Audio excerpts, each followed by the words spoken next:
Mr. Speaker, I yield myself such time as I may consume. Gentleman is recognized. Thank you, Mr. Speaker. I first want to start by thanking the gentlelady from California for her work on this legislation and her amendment making the bill better.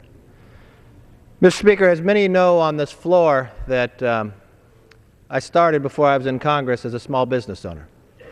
At the age 20, I took some savings I had, some luck within a lottery and some investments in the market, and I took a risk. I went out and opened a deli. Didn't put a lot of thought into the name, so I named it after myself. But as I took that risk, as many people across this country do, you find the challenges of a small business. Fortunately, I was successful, able to hire people, able to work through. In the end of 2 years, I now had enough money to pay my way through college. Well, when I think back to those days of the risk I took, I wonder if in today's environment could I do the same. And unfortunately, the answer is no, I could not. I cringe at the thought of today of the regulations and the challenges that small business face. And when I look at what small business do to this economy, they represent 99.7% of all employers.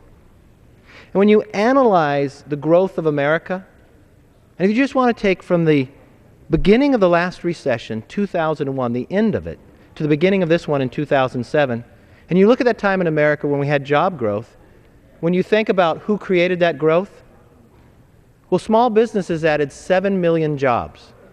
Large corporations cut 1 million jobs during that same time. And today, when we look at the market, we are at our all-time low in the last 16 years for new small businesses entering. And all statistics tells us we will not grow unless small businesses grow. Unfortunately, the entrance to market has become too great. The regulations have been too tough, and the access to capital has been too hard to get. So just in that story I tell you of starting my own small business when it became successful, before I sold it, I actually looked to expand. I had dreams of putting 5 new delis throughout my town. I even started negotiating on a new lease. But to raise that extra capital, one, a bank had turned me down. But because of the regulations by the federal government, I could only talk to those people I already had a relationship with. Well, I came from a side of town that didn't have great wealth. I didn't know people with money.